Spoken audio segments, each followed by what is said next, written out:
আসসালামু আলাইকুম। Integration second class. sec square x cosec square x dx.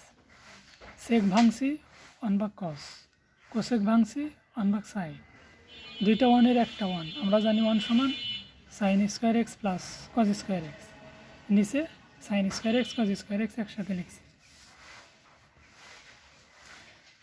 তাহলে sine square কাটা 1/cos square x plus cos square কাটা 1/sin square x. 1/cos sec 1/sin cosec। Integration sec square x d x tan x cosec square x d x minus cot x plus c। Integration 5x plus 3 to the power 6 dx x to the power n plus 1 भाग n plus 1। बाड़ती आछे कि x एर साथे 5 जेटा बाड़ती थाके सेटा भाग हय, তাহলে 1/5 প্লাস সি। ক্যালকুলেশন করলে অ্যান্সার চলে আসবে। ইন্টিগ্রেশন সাইন 7x ডিএক্স, তাহলে integration sine x dx minus cos x, এটা তো এক্স না, তাহলে এক্সের সাথে যেটা থাকে সেটা ভাগ হবে।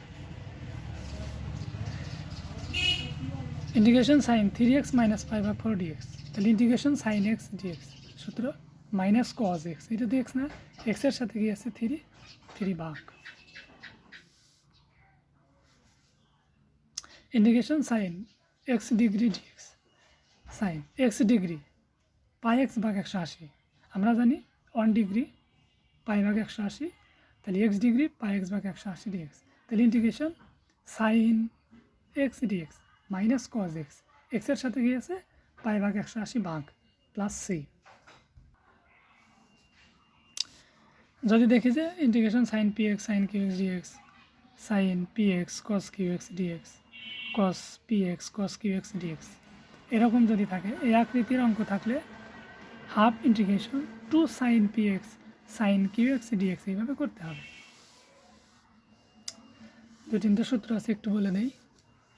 Two sine A sine B, দুইটা সাইন হলে দুইটাই কজ হয়। Cos A minus B minus cos A plus B.